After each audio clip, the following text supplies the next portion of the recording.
সুনামগঞ্জে গণ অভ্যুত্থানে ভুয়া আহত সেজে জুলাই ফাউন্ডেশন থেকে অনুদান গ্রহণের অভিযোগ উঠেছে বঙ্গবন্ধু সাংস্কৃতিক জোটের এক নেতাসহ 2 অনুসারীর বিরুদ্ধে। ভুয়া ডাক্তারি ব্যবস্থাপত্র দেখিয়ে এমন কাণ্ড করার অভিযোগ উঠেছে তার বিরুদ্ধে। এ নিয়ে জেলা জুড়ে ব্যাপক প্রতিক্রিয়া সৃষ্টি হলে অভিযোগ তদন্তে কমিটি গঠন করে জেলা প্রশাসন। জানা গেছে, গত বছরের 4 আগস্ট শেখ হাসিনার পদত্যাগের 1 দফা দাবির আন্দোলনে সুনামগঞ্জে ছাত্র জনতার উপর নির্বিচারে গুলি ও টিয়ার শেল ছুড়ে বহু আন্দোলনকারীকে আহত করে পুলিশ ও আওয়ামী সমর্থকরা।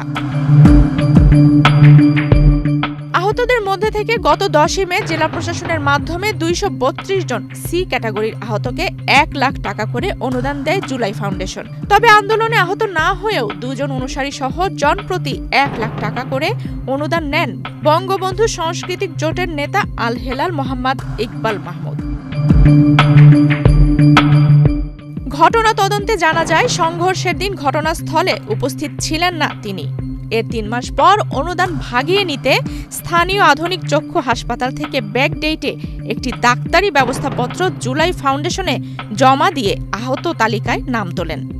পরবর্তীতে ফাউন্ডেশন থেকে অনুদানও নেন।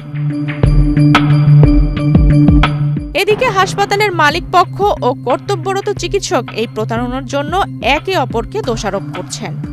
হাসপাতাল কর্তৃপক্ষের দাবি, ঘটনার দিন আল হেলাল তাদের হাসপাতালে কোনো রকমের কোনো চিকিৎসাই নেননি। চিকিৎসক আজিজুল হকের দাবি, হাসপাতালের চেয়ারম্যানের চাপে পড়েই মূলত ব্যাক ডেটে ব্যবস্থাপত্র দিতে বাধ্য হয়েছেন তিনি। আল হেলাল নামে একজন ব্যক্তি মালিক পক্ষের কাছে যায় সার্টিফিকেটের জন্য, তা আমি দ্বিতীয় অপারগতা প্রকাশ করি।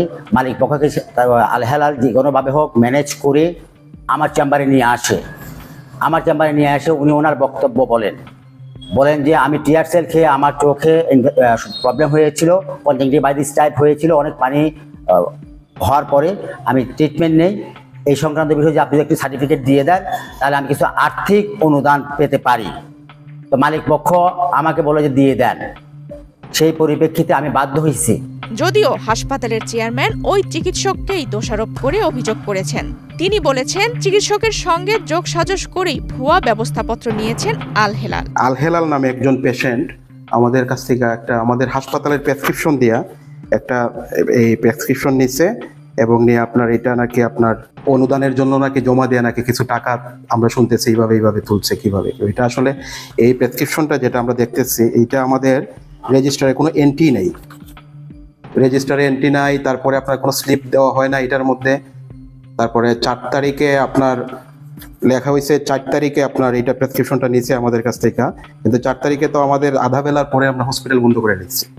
এক্ষেত্রে আসলে মনে হচ্ছে আমাদের এই প্রেসক্রিপশনটাই ফেক, পুরোটাই ফেক। আর এখানে সিগনেচার যেহেতু ডাক্তার আজিজুল হক সাহেবের আছে, হয়তো বা আজিজুল হক সাহেবের সাথে ওনার কোনো যোগসাজশ কইরা আপনার এই প্রেসক্রিপশনটা উনি নিচ্ছে। আল হেলাল আওয়ামী লীগের 17 বছরের শাসনকালে মুক্তিযোদ্ধার সন্তান, সাংবাদিক, মানবাধিকার কর্মী সহ নানা পরিচয়ে দাবড়ে বেড়াতেন অফিস থেকে আদালত। বাউল সেজে গাইতেন শেখ মুজিবুর রহমান আর শেখ হাসিনার গুণ কীর্তন। তবে জুলাই অভ্যুত্থানে আওয়ামী লীগের পতনের পর ভোল পাল্টে নাম লিখিয়েছেন ভুইফোর সংগঠন জাতীয়তাবাদী বাউল দলে। তার বিরুদ্ধে আনীত সকল অভিযোগ অস্বীকার করে তিনি গণমাধ্যমকে বলেন, কোন ডাক্তার কি বললেন তাতে আমার কিছুই যায় আসে না। আহত যে হয়েছি সেটার প্রত্যক্ষদর্শী সাক্ষী রয়েছে আমার কাছে। আমি যুদ্ধাহত মুক্তিযোদ্ধার সন্তান, আমি মুসলিম লীগের এমপি ক্যান্ডিডেট, আমি হারিকেন নিয়ে নির্বাচন করেছি, আমি বর্তমানে জাতীয়তাবাদী বাউল দলের জেলা কমিটির যুগ্ম আহ্বায়ক।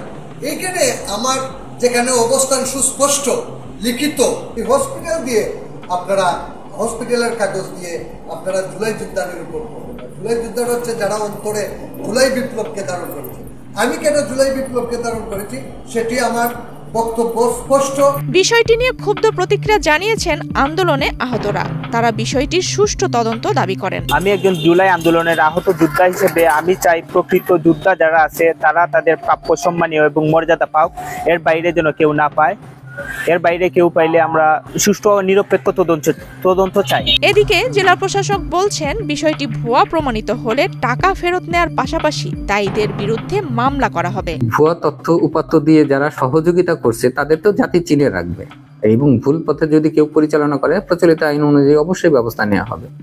আর যারা এই ভুল তথ্যের ভিত্তিতে এনলিস্টেড হয়েছে এবং সরকার ঘোষিত সুবিধা নিয়েছে, আমরা সেই সুবিধা ফেরত নেওয়ার জন্য মামলা করব। দেশকে ফ্যাসিবাদ মুক্ত করতে জীবন বাজি রাখা আহতদের অনুদান দুর্নীতির মাধ্যমে গ্রহণের প্রমাণ পাওয়া গেলে জড়িতদের বিরুদ্ধে কঠোর আইনানুগ ব্যবস্থা গ্রহণের দাবি জানিয়েছেন জনসাধারণ।